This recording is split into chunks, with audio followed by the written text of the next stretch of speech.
Good morning, student. Welcome to AVN Online Classes. I am Dheeraj, your account teacher. Today we will discuss new chapter, admission of a new partner. एक नए partner का admission हम इस next chapter में study करने वाले हैं।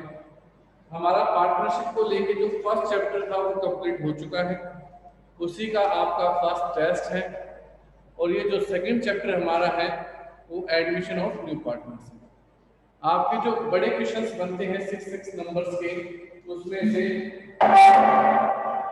6 number का क्वेश्चन बनने वाला जो चैप्टर है वो admission of new partner. Admission of new partner में क्वेश्चन बनेंगे 6 नंबर के भी आएगा, 4 नंबर का भी आएगा, 2 नंबर्स के भी आएंगे। यानी सबसे मोस्ट इंपॉर्टेंट चैप्टर्स में से एक पार्टनरशिप के अंदर आज हम इसको स्टडी कर लेंगे, स्टार्ट करेंगे। तो देखो, फर्स्ट ऑफ ऑल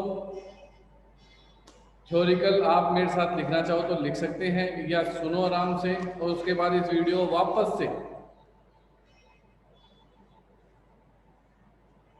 देखना और नोट्स बनाना। तो सबसे पहले जो टॉपिक है वो हमारा टॉपिक ही डालो, admission of new partner. Admission of new partner.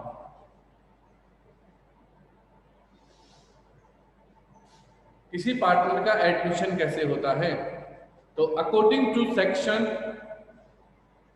To Indian partnership act 1932 section 31, section कौन सा दे रहा है? 31। A new partner can be admitted only with the consent of all existing या प्रेजेंट पार्टनर्स। एक नया पार्टनर तभी एडमिट हो पाएगा जब उसने जो प्रेजेंट में पार्टनर्स हैं उन सभी से क्या कर लिया हो? कंसर्न, उन सभी ने अपनी रजामंदी दी हो, यस, तो एडमिशन ले सकता है, नहीं तो एडमिशन नहीं ले सकता। किसमें लिखा हुआ है? सेक्शन 31 में क्या लिखा हुआ है कि ए new partner can be admitted only with the concern of all the existing, bracket में लिख सकते हो प्रेजेंट पार्टनर्स। ये लाइन लिख लेना एडमिशन ऑफ न्यू पार्टनर्स में, ठीक है। तो नया पार्टनर का एडमिशन कब होगा?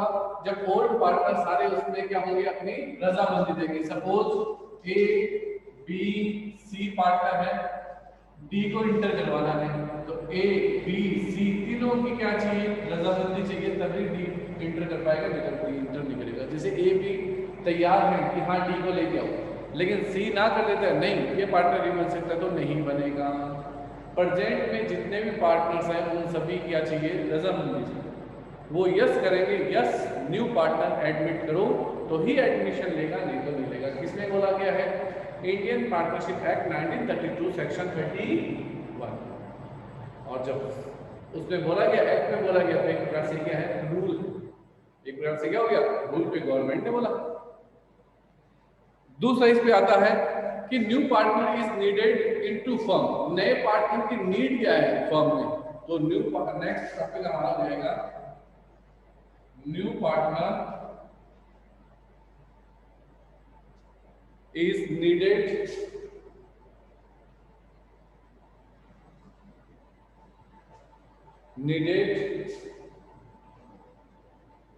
in a firm, into firm. A new partner is needed into firm. एक नए पार्टनर की बिजनेस में क्या रिक्वायरमेंट है, क्यों आवश्यकता है, उसकी नीड्स क्या हैं? कोई बताएगा? एक नए पार्टनर की नीड क्यों है बिजनेस में? आप 2 या 3 बिजनेसमैन हैं, आपको एक नया पार्टनर और क्यों रिक्वायरमेंट है, कौन बताएगा? बोलो भाई। वर्षा। सर गुडविल के लिए। गुडविल के लिए बिल्कुल है। यानी नया पार्टनर आएगा तो वो अपनी गुडविल लेके आएगा, अपना जो भी उसका रेपुटेशन है वो लेके आएगा, और उससे क्या होगा? बिजनेस का रेपुटेशन बढ़ेगा fast. Next, sharing of risk. Sharing of risk. अगर हमें लगता है कि 3 पार्टनर है, तीनों को लगता है कि रिस्क बहुत ज्यादा है, रिस्क बहुत ज्यादा, तो क्या करेंगे? एक पार्टनर और बना लेंगे, रिस्क और डिवाइड हो जाएगा। अब तक कितने में बढ़ता था? 3 पार्टनर्स, अब किस में डिवाइड होने लग जाएगा? 4 पार्टनर्स में, यानी रिस्क का डिवाइडेशन होगा। तो रिस्क के डिवाइडेशन के लिए कितने पार्टनर्स की रिक्वायरमेंट है? नेक्स्ट सर सर कैपिटल को इंक्रीज करने के लिए, हाँ जी, सर कैपिटल को इंक्रीज करने के लिए, कैपिटल, यानी कैपिटल की अगर रिक्वायरमेंट है, पूंजी की रिक्वायरमेंट है, तो उस रिक्वायरमेंट को पूरा करने के लिए नया पार्टनर आएगा तो पैसा लाएगा, लाएगा तो पूंजी की रिक्वायरमेंट क्या होगी? कंप्लीट। तो लैक ऑफ कैपिटल, पूंजी कमी के लिए, लैक ऑफ गुडविल, गुडविल की कमी यानी कमी को पूरा और करने के लिए, डिस्ट्रीब्यूट रिस्क और सर प्रॉफिट मैक्सिमाइजेशन के लिए, प्रॉफिट, प्रॉफिट मैक्सिमाइजेशन के लिए। हाँ ये हो सकता है। बाकी प्रॉफिट के लिए नॉर्मली इसमें नहीं है, लेकिन ठीक है, इसमें पॉइंट बना सकते हैं। बात है, आप तो एक ही चीज याद रखो, नहीं वैसे तो कोई चीज नहीं, पार्टनरशिप की रिक्वायरमेंट जो है ना, वही नए पार्टनर की रिक्वायरमेंट सेम, कोई चेंज नहीं है। जो पार्टनरशिप की रिक्वायरमेंट थी भाई, कैपिटल के लिए चाहिए था, रिस्क का डिस्ट्रीब्यूशन के लिए चाहिए था, मैनेजमेंट पावर बढ़ाने के लिए चाहिए था, वर्क कैपेसिटी बढ़ाने के लिए चाहिए था, इंक्रीज ऑफ वर्क कैपेसिटी, ये सब इसी के लिए नए पार्टनर चाहिए। आपको और कैपेसिटी बढ़ानी है सभी में, तो बढ़ानी तो एक पार्टनर और कर लो, सारी चीजें बढ़ जाएंगी। तो आप इसमें टॉपिक्स डाल सकते हो, कुछ टॉपिक्स मैं बोल देता हूं। इसमें new partner is needed in firm,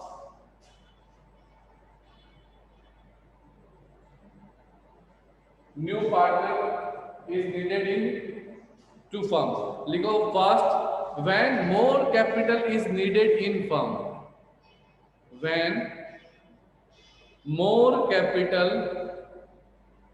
is needed in firm, जब कैपिटल और ज्यादा चाहिए, फर्स्ट। नंबर सेकंड, बोलो number second, distributed of risk, distributed of risk, risk को डिस्ट्रीब्यूट करने के लिए, distributed of risk. Number third, to increase the goodwill of the firm, to increase the goodwill of the firm, goodwill firm की बढ़ाने के लिए, to increase the goodwill of the firm.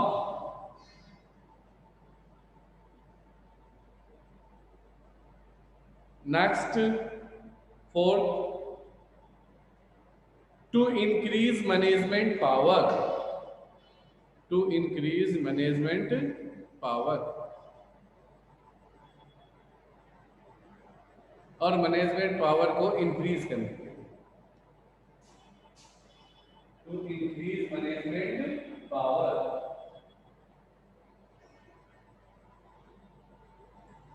to increase management power। तो नए partner की ये needs हैं जो हमें रिक्वायरमेंट होती है, आपकी कैपिटल को इंक्रीज करने के लिए, गुडविल को इंक्रीज करने के लिए, मैनेजमेंट पावर को इंक्रीज करने के लिए, और जो रिस्क है उसका डिस्ट्रीब्यूशन करने के लिए आपको नीड होगी किसकी? New partner. और नया पार्टनर कैसे एडमिट हो सकता है? नया पार्टनर एडमिट हो सकता है सबकी कंसल्टेशन से, सबकी रजामंदी से, सबकी यस से, सबकी हाँ से। इसमें लिखा हुआ है इंडियन पार्टनरशिप एक्ट 1932 के सेक्शन 31। नेक्स्ट इसमें टॉपिक चलेगा rights of new partner.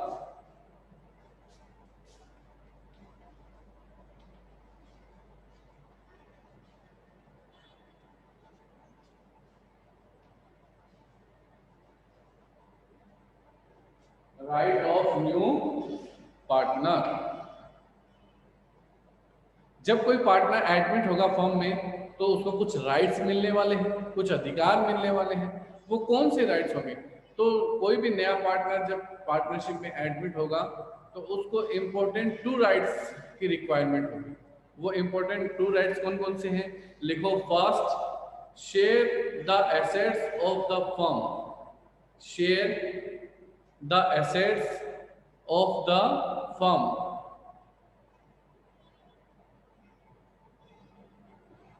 Share the assets of the firm,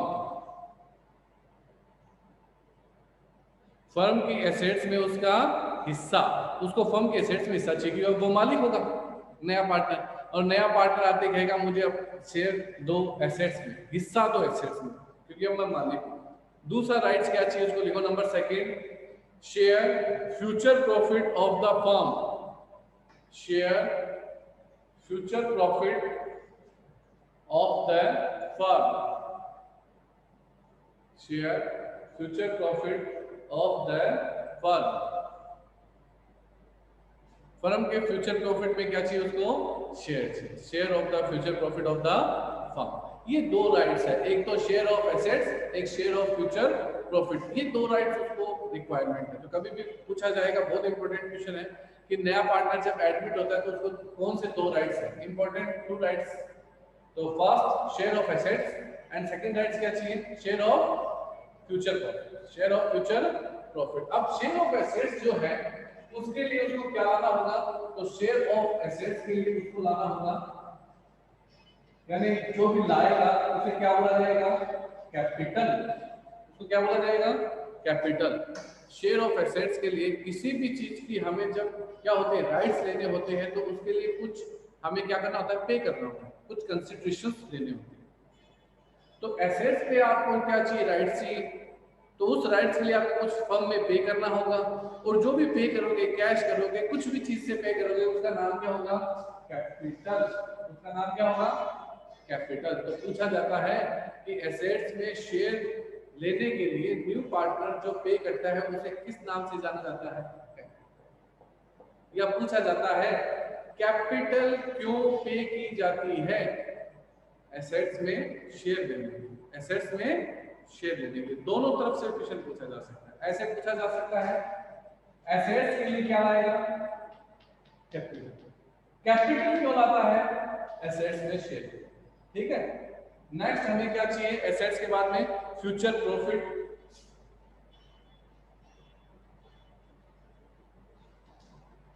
इसमें हिस्से के लिए क्या लाना है, वो गुडविल।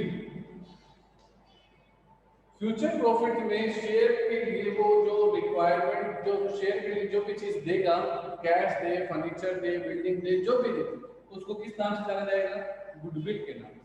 किस नाम से, गुडविल।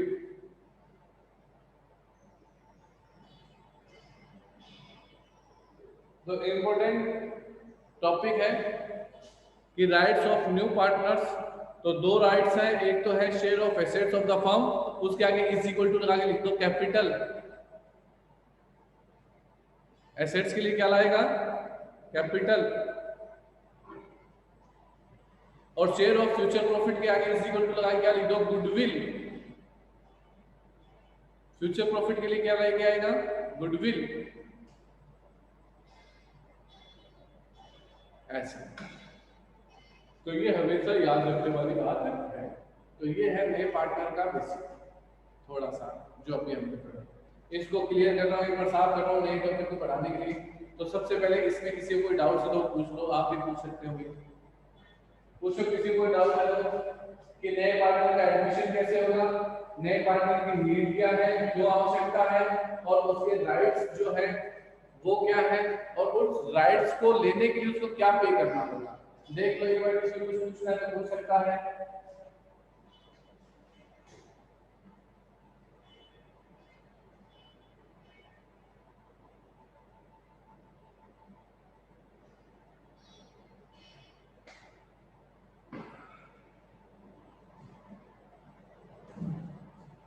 कोई प्रॉब्लम नहीं, चलो क्लियर करते हैं।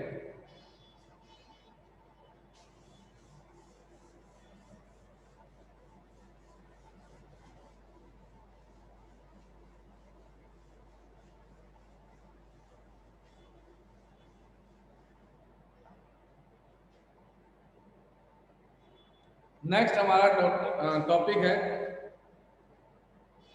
Calculation of new profit sharing ratio.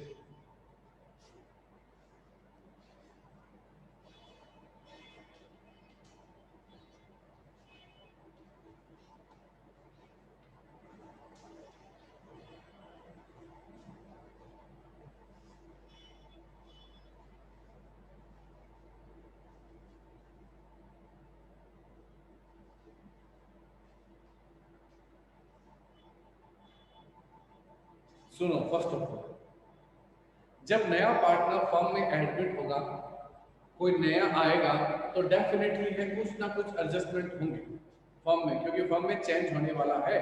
क्या चेंज होने वाला है?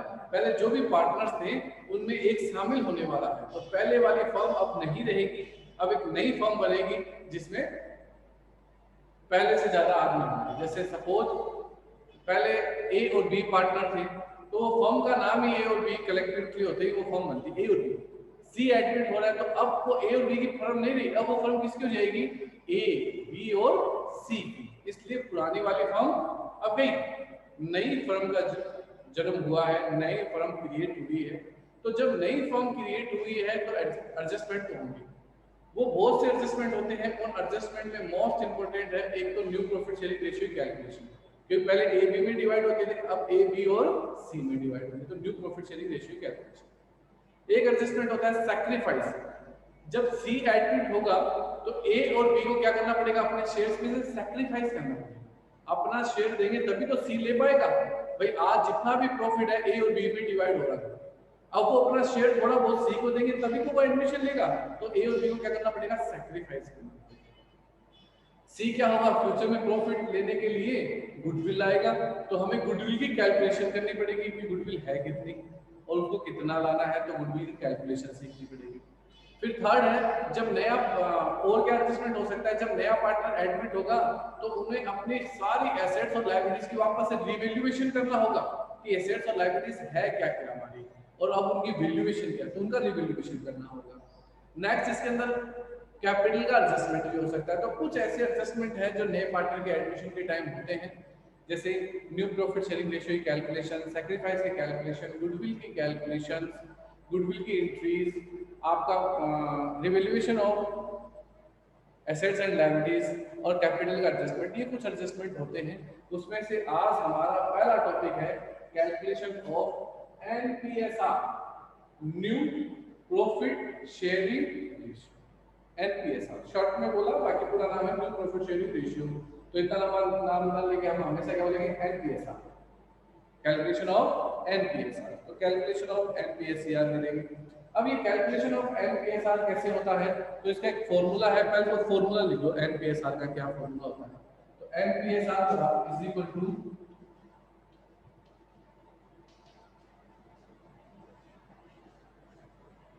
ओल्ड रेशियो माइनस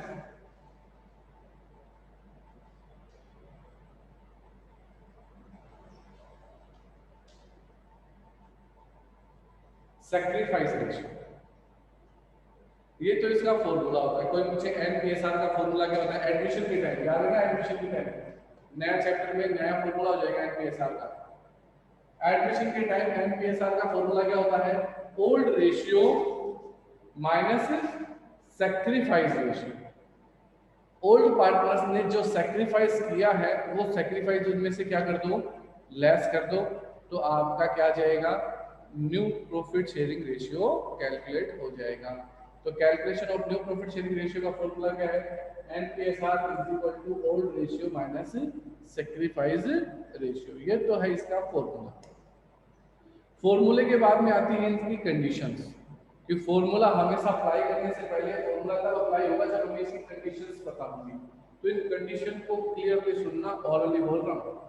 देखो, एक कंडीशन होगी कि ए और बी पार्टनर्स होंगे, सी एडमिट होगा एज ए न्यू पार्टनर, और फर्म में कोई इंफॉर्मेशन नहीं है सी किससे शेयर लेगा। तो ऐसी कंडीशंस में आपको सी के शेयर को छोड़ते हुए बैलेंस शेयर कैलकुलेट करना है, और उस बैलेंस शेयर को किस में डिवाइड कर दो? ओल्ड पार्टनर में डिवाइड कर दो, न्यू प्रॉफिट निकल जाएगा। आया समझ में? एक फॉर एग्जांपल दे रहा हूं, देखना बोर्ड पे आराम से। एग्जांपल है,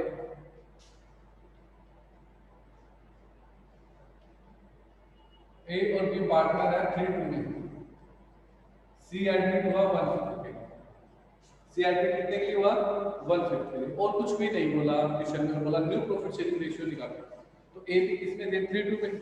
नया पार्टनर आया 150 के लिए, इंफॉर्मेशन कुछ प्रोवाइड है नहीं, तो आपको ऐसे कंडीशन में सिर्फ इतना देखना है सी कितने के लिए आया?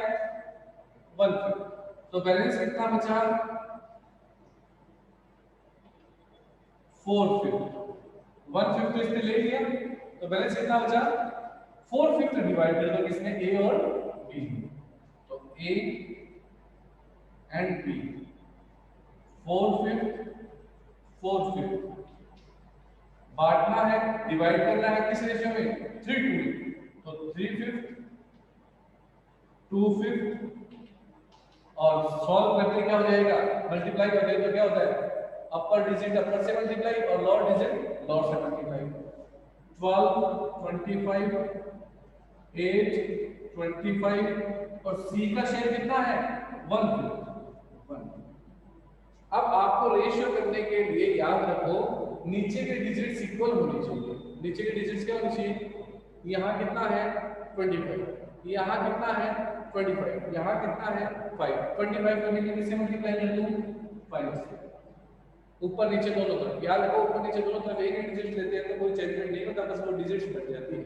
तो 5/25 तो न्यू रेशियो हो गया 12:8:5 नीचे की 25 इक्वल होते हैं रेशियो क्या आ गया 12:8:5 खत्म ऐसे new profit sharing ratio mostly यही कंडीशन पूछी जाती है तो ये कंडीशन पूछ लो किसी को डाउट से तो कैसे हुआ ए भी 3:2 में था सी एड हुआ 1/5 के लिए 5th में से कितना शेयर लेगा 1 तो बचा कितना 4/5 बच गया 4/5 अब कौन ले लेंगे 4/5 ए और बी ले लेंगे तो 4/5 डिवाइड किसमें हुआ 3 में 3/5 2/5 मल्टीप्लाई करते चलो क्लियर है नीचे के डिजिट्स जब तक इक्वल नहीं होती है आप रेशियो नहीं निकाल पाते ऊपर का तो नीचे के डिजिट इक्वल करने के लिए इसका 25 था इसका 25 था इसका 1/5 था 25 करने के लिए 5 से मल्टीप्लाई करते तो 12/8 कई बार ऐसे भी करते हैं कई जगह कि एक का है 12/25 एक का 8/25 और एक का है 1/5 कॉमन कितना आएगा 25 कितना आएगा 12 रेशियो 8 रेशियो कितनी बार गया आपका चीजें तो जैसा चाहो वैसा कर सकते हो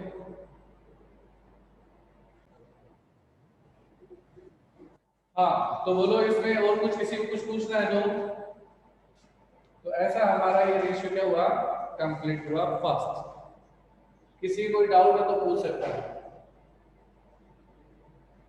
चलो एक रेशियो मैं आपको दे देता हूँ उसको सॉल्व करके मुझे आंसर भेजेंगे सभी अपने उसमें ग्रुप में भेज देगा कौन इस क्वेश्चन को सॉल्व कर सकता है क्वेश्चन है आप लोग भी सॉल्व करोगे क्या क्वेश्चन दो एक आ जाओ करो सॉल्व फटाफट एक क्वेश्चन सॉल्व कर जाओ बस कॉपियां तो रख दो एक क्वेश्चन ले लीजिए ए एंड बी रेशियो है 7:8 7:8 सी इंटर होता है 1/5 के लिए किसके लिए 1/5 के लिए न्यू रेशियो कैलकुलेट करो न्यू रेशियो कैलकुलेट करो ए बी 7:8 सी इंटर हुआ 1/5 के लिए न्यू रेशियो कैलकुलेट करो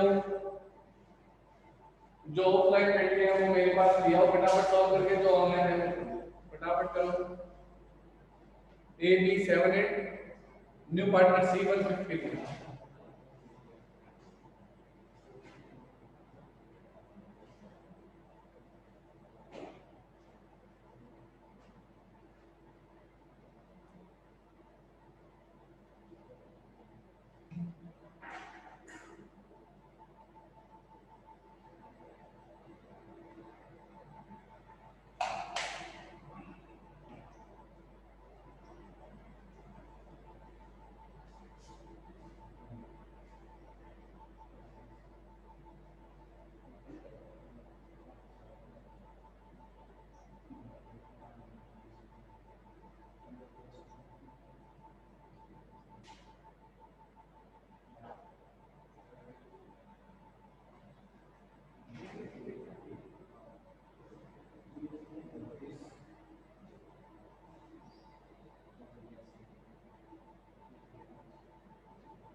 28 32 आजा तुझे दिखाऊं ऑनलाइन। बहुत बढ़िया। लाओ देखो अब तक जो हमारे पास आए हैं, पहले नंबर पे आया है कौन, वर्षा का आया, उसी टाइम आया इनका 28 32 और 15। बहुत बढ़िया, शाबाश। 28 32 15 ही आपका राइट आंसर है, ठीक है ना। तो 28 32 15 ये आपका राइट आंसर है, ये आपका राइट आंसर है। 28 32 और 15 राइट आंसर। सबसे पहले देने वाले गगन और वर्षा।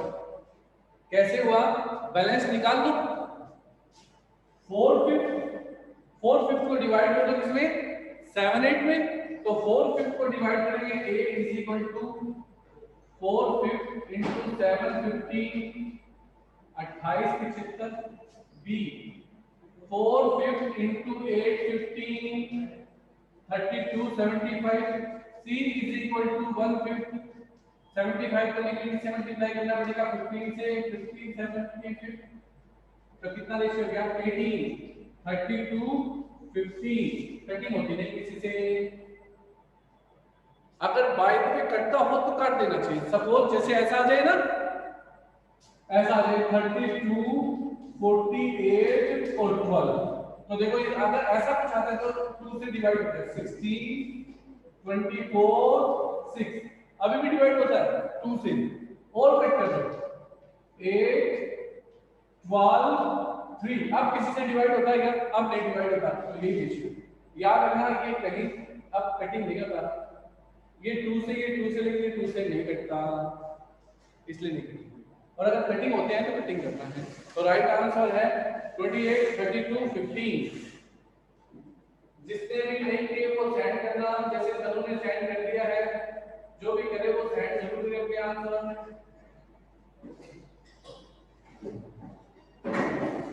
तो आज हमने रेशियो का फर्स्ट मेथड क्लियर कर लिया, और इससे रिलेटेड जो भी हैं वो हम नेक्स्ट क्लास में देखेंगे। आज के लिए इतना ही रखेंगे। यहां तक मैं बोलो किसी को डाउट है क्या? नंदनी सहल आ गया भैया, नंदनी का भी आंसर आ गया। सभी अपना आंसर एक बार करके देखो, करने से पता चलेगा कैसे आंसर आता है। बाकी बोर्ड पे मैंने करवा दिया, नेक्स्ट क्लास में आते ही सबसे पहले आंसर करवाऊंगा, नेक्स्ट क्लास में आते ही फिर एक क्वेश्चन करवाऊंगा इसी का, और सेंड करो फटाफट। आप लोग भी नेक्स्ट क्लास में ऑनलाइन रहना, ठीक है ना। और सबसे पहले देखते कौन सेंड करता है, आते ही फिर क्वेश्चन होगा नेक्स्ट क्लास में, और सेंड करो, ऑनलाइन सेंड करो।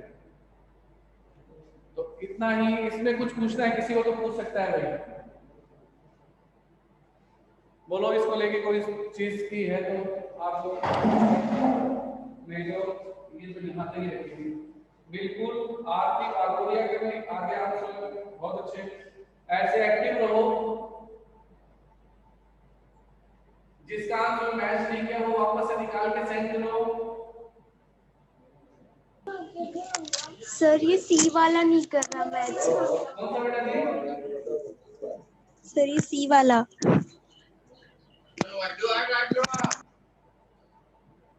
ये जो मैंने अभी जो दिया आपको, ये क्वेश्चन नहीं समझ में आएगा?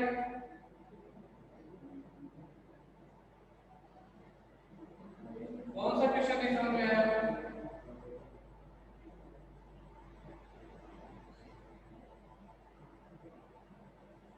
देखो बेटा 7/8 के लिए था, 1/5 के लिए आया, और कुछ भी नहीं बोला, तो बैलेंस कितना बचेगा 4/5। 4/5 से क्या होगा, और रेशियो डिवाइड होगा 4/5 मल्टीप्लाई 750 28/75।